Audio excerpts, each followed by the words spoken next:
सुनिए महाशिवरात्रि व्रत कथा।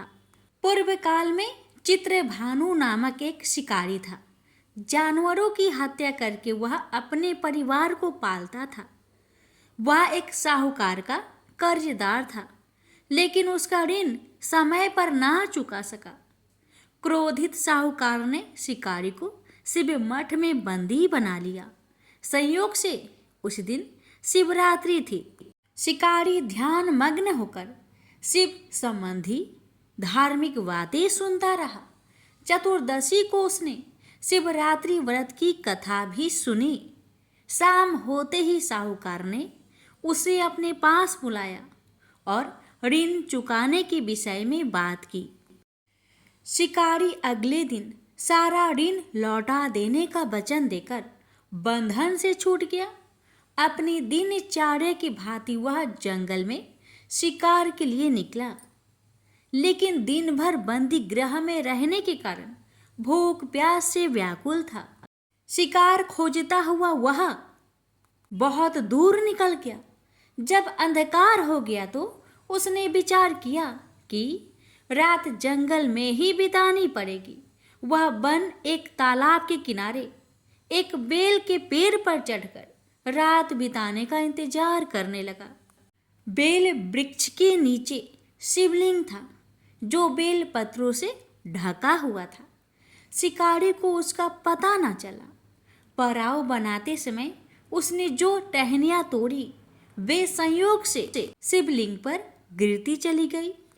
इस प्रकार दिन भर भूखे प्यासे शिकारी का व्रत भी हो गया और शिवलिंग पर बेल पत्र भी चढ़ गए।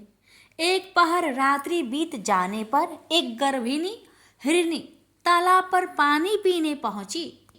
शिकारी ने धनुष पर तीर चढ़ाकर ज्यों ही पर्यंचा खींची। हिरनी बोली, शिकारी, मैं गर्भिणी हूँ, शीघ्र ही प्रसव करूंगी। तुम एक साथ दो जीवों की हत्या करोगे, जो ठीक नहीं।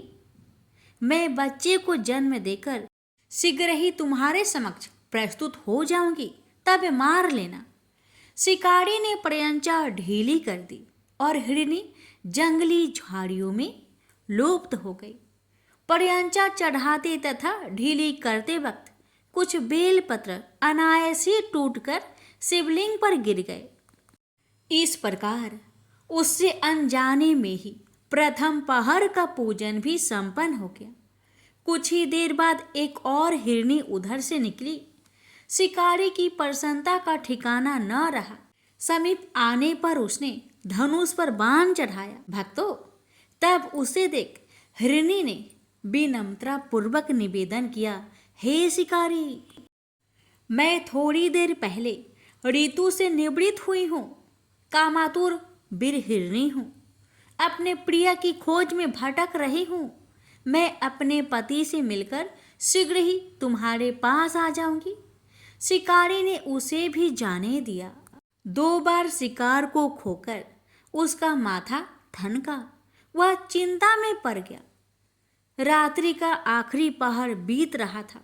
इस बार भी धनुष से लगकर कुछ बेलपत्र शिवलिंग पर जा गिरे तथा दूसरे पहर की पूजन भी संपन्न हो गई। तभी एक अन्य हिरनी अपने बच्चों के साथ उधर से निकली। शिकारी के लिए यह स्वर्णिम अवसर था। उसने धनुष पर तीर चढ़ाने में देर नहीं लगाई। वह तीर छोड़ने ही वाला था कि हिरनी बोली, हे शिकारी, मैं इन बच्चों को इनके पिता के हवाले करके लौट आऊंगी। इस समय मुझे मत मारो। शिकारी हंसा और बोला, सामने आए शिकार को छोड़ दूं? मैं ऐसा मूर्ख नहीं। इससे पहले मैं 2 बार अपना शिकार खो चुका हूँ। मेरी बच्चे भूख प्यास से व्यग्र हो रहे होंगे। उत्तर में हिरनी ने कहा, जैसे तुम्हें अपने बच्चों की ममता सता रही है, ठीक वैसे ही मुझे भी। हे शिकारी, मेरा विश्वास करो, मैं इन्हें इनके पिता के पास छोड़कर तुरंत लौटने की प्रतिज्ञा करती हूँ। हिरनी का दुख भरा स्वर सुनकर शिकारी को उस पर दया आ गई। उसने उस मृगी को भी जाने दिया। शिकार के अभाव में तथा भूख प्यास से व्याकुल शिकारी अनजाने में ही बेल वृक्ष पर बैठा बेल पत्र तोड़ तोड़ कर नीचे फेंकता जा रहा था। पाँव फटने को हुई तो एक हष्ट पुष्ट मृग उसी रास्ते पर आया। शिकारी ने सोच लिया कि इसका शिकार वह अवश्य करेगा। शिकारी की तनी परियंचा देखकर मृग विनीत स्वर में बोला, हे शिकारी, यदि तुमने मुझसे पूर्व आने वाली 3 मृगियों तथा छोटे छोटे बच्चों को मार डाला है तो मुझे भी मारने में विलंब ना करो, ताकि मुझे उनके वियोग में एक क्षण भी दुख न सहना पड़े। मैं उन हिरनियों का पति हूँ। यदि तुमने उन्हें जीवन दान दिया है तो मुझे भी कुछ क्षण का जीवन दान देने की कृपा करो। मैं उनसे मिलकर तुम्हारे समक्ष उपस्थित हो जाऊंगा। मृग की बात सुनते ही शिकारी के सामने पूरी रात का घटना चक्र घूम गया। उसने सारी कथा मृग को सुना दी। तब मृग ने कहा, मेरी तीनों पत्नियां जिस प्रकार प्रतिज्ञाबद्ध होकर गई है, मेरी मृत्यु से अपने धर्म का पालन नहीं कर पाएगी। अतः जैसे तुमने उन्हें विश्वास पात्र मानकर छोड़ा है, वैसे ही मुझे भी जाने दो। मैं उन सब के साथ तुम्हारे सामने शीघ्र ही उपस्थित होता हूँ। शिकारी ने उसे भी जाने दिया। इस प्रकार प्रतः हो आई।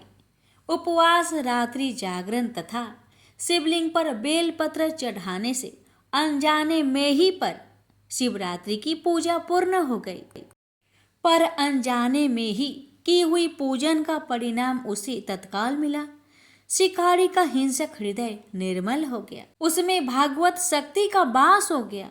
थोड़ी देर बाद वह मृग 100 परिवार शिकारी के समक्ष उपस्थित हो गया ताकि वह उनका शिकार कर सके। किंतु जंगली पशुओं की ऐसी सत्यता, स्वाभाविकता एवं सामूहिक प्रेम भावना देखकर शिकारी को बड़ी गलानी हुई। उसने मृग परिवार को जीवन दान दे दिया। अनजाने में शिवरात्रि के व्रत का पालन करने पर भी शिकारी को मोक्ष की प्राप्ति हुई।